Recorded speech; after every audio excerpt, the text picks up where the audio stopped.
Friday, June 18th, 2021. Today on the Daily Review, we discuss a movie from 2001 that I don't think anybody saw and everybody's completely forgotten about.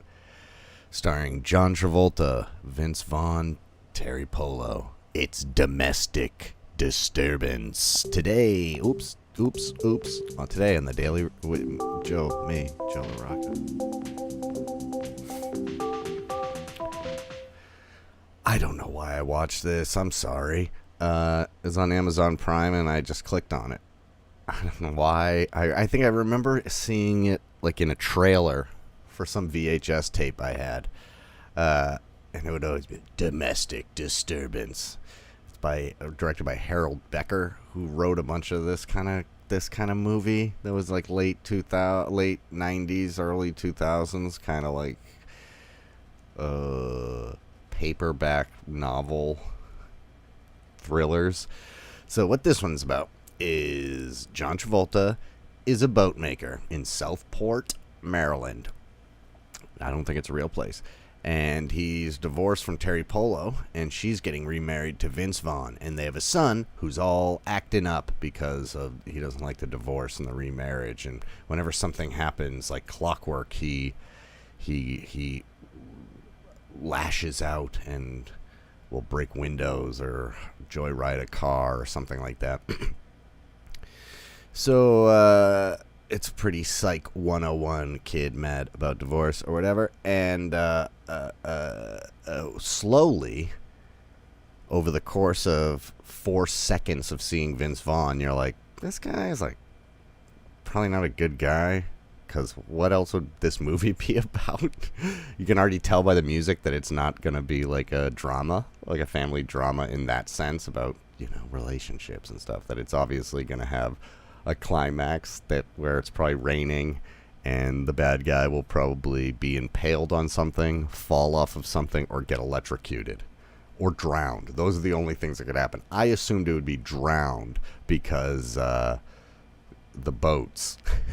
Boats. So I was like, oh, probably drowning. Anyway, everybody in town loves Rick. He's new to town. Rick is Vince Vaughn. And at their wedding, of the remarriage wedding thing, yes, Edward said that John and Vince Vaughn's stalled at this point. And yeah, it's not their fault, though. Well, we'll talk about that in a second. But, so at the wedding, Ray shows up, and it's Steve Buscemi, and you're like, yes, this movie's going to be awesome for a little bit. And every scene that Steve Buscemi in is great, and he lifts up all the actors, and the dialogue in this movie is really bad. It's bad dialogue, poorly performed. So, but when it gets to Buscemi, he's able to elevate it. And yeah, so that stuff's good. And you start going, boy, this rich new guy to town probably's got something going on because his weaselly little friend Buscemi's showing up. So Rick and Ray, basically the big plot point that starts Act 2. The problem is that this movie has 3 major problems. It has mushy plot points. We always talked about that 3-act structure thing, and that hitting those plot points at exactly the right time is really key on a subconscious level to keeping you involved in a movie. And it's why we love TV shows, episodic TV shows so much, and why we can watch 6 hours of, Dexter, but you can't watch a 2-hour movie because it's too long, because you get these little endorphin spikes because of the pacing. And in this, the plot points, you're like, well, I guess Vince Vaughn's obviously bad, but what's the plot point going to be? That Terry Polo's pregnant, or that kid does this, or is it Ray showing up? But no, it's really, I think it's us finding out that Rick and Ray were in prison together, and that the reason he's rich is they did some sort of crime, and that there's 2 other criminals who partook in whatever heist thing happened, which we do find out later. Tommy and John, they're somewhere out there potentially looking for their money as well, just like Ray is. and so then I guess plot point 1 is the kid witnesses Rick kill Ray with an ice pick and dispose of his body in an incinerator. And that's when you're like, wait, who is this movie about? Is the main character the kid? Is it Travolta? Is it Vince Vaughn? The only one I care about is Buscemi because he's the only one who like is acting like a human. In fact, there's so clearly a take where he goes to open a door and it doesn't really open. He goes, God damn it. And then he opens it. And I think it's just a take that they left in. They liked it because it seemed natural or something. Yeah, so the mushy plot points is really confusing. It's kind of like the good movies kind of synthesize that moment into a single event. You know, that change, instead of it just kind of like it just kind of like flops over, and you're like, yeah, no kidding, Vince Vaughn's bad. We've seen enough of these, dude. It's not 1912. It's not like the birth of cinema where you have to like, we got it, bro. Did you register for a soup tureen? If you watch this, please laugh at that. Did you register for a soup tureen? Because that's what I would have bought you had I been invited to the wedding in the first place. That's the Steve Buscemi line. So most of it feels like an after-school special, especially when the kid's on there, because all of that stuff is really on the nose and kind of annoying. There's an interesting subplot about the plight of the handcraft wooden boat maker that is taking place. It's not surprisingly on the decline. He has a little soliloquy where he's like, people like plastic, you know, it's cheaper and everybody can afford it. It's like, yeah, dude, we don't use wooden ships anymore, bro. I get it. Anyway, that stuff's funny. And then it just builds to like what you would expect, where Travolta then becomes the main character again when he starts doing investigating, and then they fight and there's a fire, and that's pretty much it. What are your guys' favorite soups? So, Jen just said that she loves a nice soup tureen. And maybe I should have done 5 favorite Fridays soups. I like, I think my favorite soup in the world is this tomato soup that I used to get at this Indian restaurant / Nepalese restaurant. So it was basically just tomato soup, but something was different about it. I also like tom yum soup. That's a Korean soup. What other soups do I like? Hey, Dave, what's up? Have you seen Domestic Dispute from 2001? It fucking blows. It's not worth watching. Guys, I didn't realize that soup tureens were going to get so much. I should rename this episode.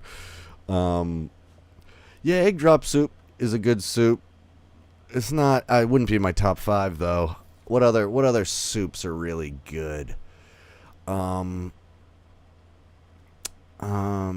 mind is going to stews for some reason, which, I mean, any sort of like fresh vegetable kind of soup I do like. And then creamy soups are good, but I feel my heart like palpitating when I eat them. Like if you eat like a cream of broccoli soup, you can just feel it like clogging up. Well, I can. And I don't know if it's psychological. Ooh, lemongrass Thai soup. I've not had that. Bird's nest soup. I've not had that either.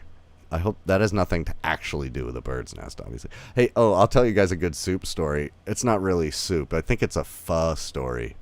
Or a pho or pho or whatever. So I was watching Anthony Bourdain, and he was talking about this Vietnamese soup, and it's super spicy, and he was going, blah, blah, this is the best fucking soup in the world. I wish Americans could learn to eat this shit because it would be on every street corner. It's delicious, and like you just got to be ballsy. Yes, minestrone soup is awesome.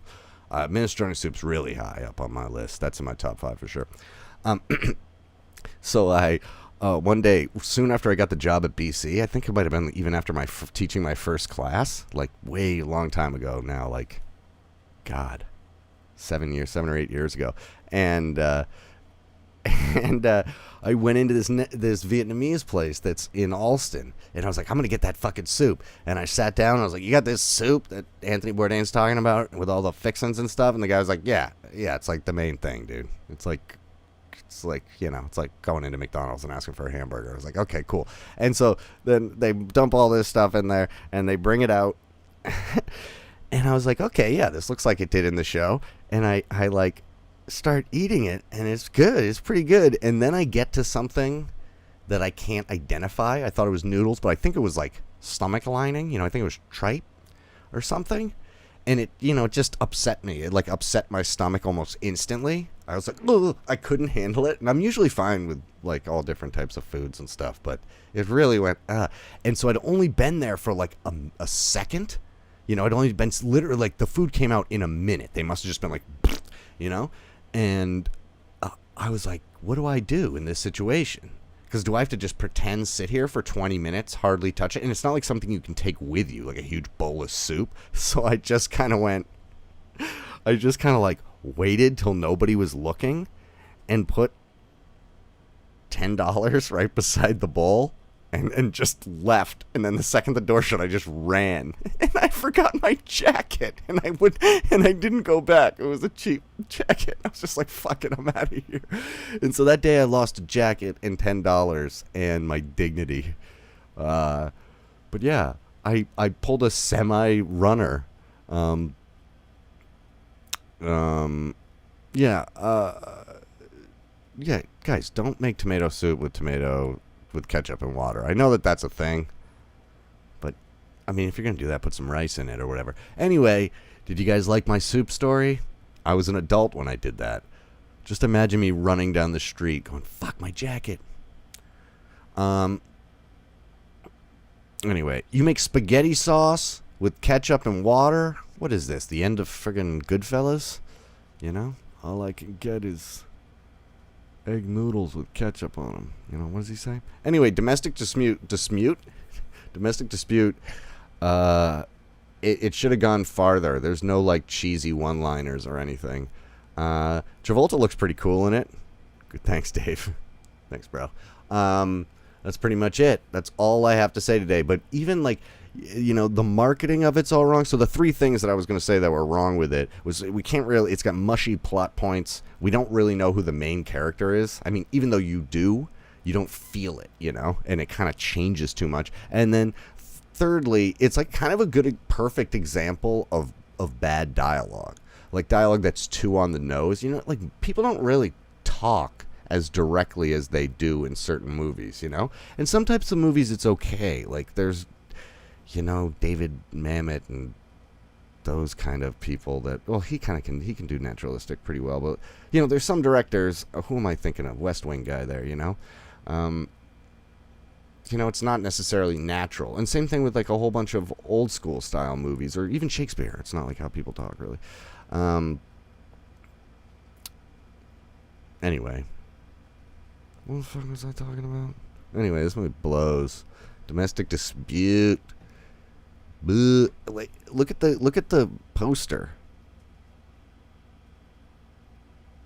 Ketchup was originally Asian, and it was a fish-based sauce. Did you know that? It looks like on the cover, it looks like John Travolta's the bad guy, but he's not. Anyway, that's all I gotta say. I guess I'll do a little bit of music. Anybody getting tickets to things? I got my Guided by Voices tickets. I got my... Oh, hey, Dave, you should get tickets to Preoccupations. Are you still in Boston, Dave? They were used to be called Viet Cong, and I think you'd like them. And they're playing... I don't know, just look it up. They just went on sale today, and they were $26. That's including all the fees and everything. I thought Joe was heading to upstate New York? What? Oh, wait, we're getting streaming issues. And then see if you want to go, because I'm going. We could meet up there. I'm also seeing St. Vincent and Guided by Voices. Yeah, Preoccupations, the band. If you like them, it's a cheap show that's going to be cool. Not for everybody. Oh, you are seeing Wilco? Yeah, I kind of want to get tickets to Wilco. They're really expensive right now, though, because it's a postponed show from last year, so most of the tickets are gone. So the only things they have left are like in these weird tables that are really far away, and I'm not sure I want to do that. But I just asked my brother today if he wanted to go to Wilco, because if he would go, then I was going to go. But it's once I saw the price, I went,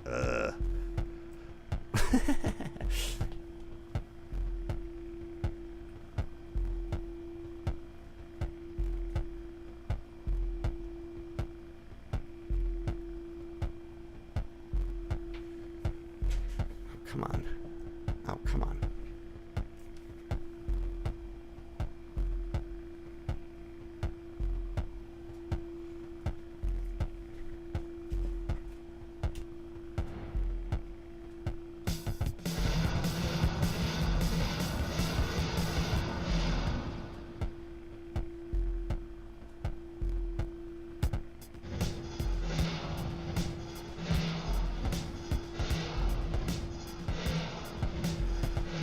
Jesus.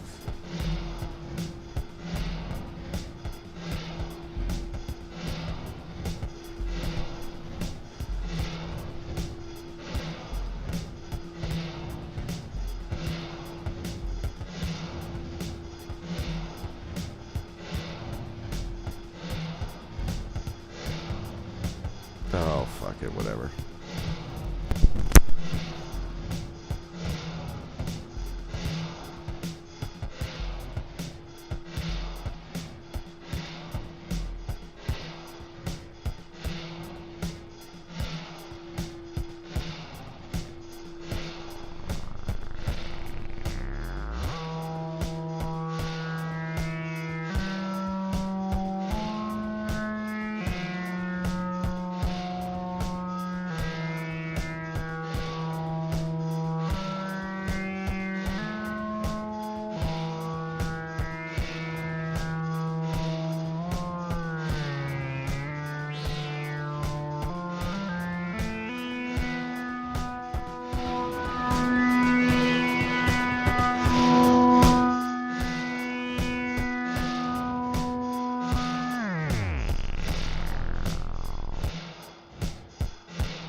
Oh, that didn't work out real well at all.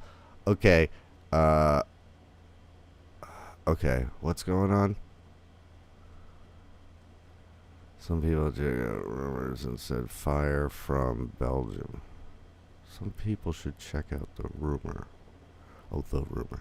Okay. Sorry, the music was so bad. I thought it was set up properly, and the clock was all wrong. I was sending clock in, and it went not good, as you heard with your ears.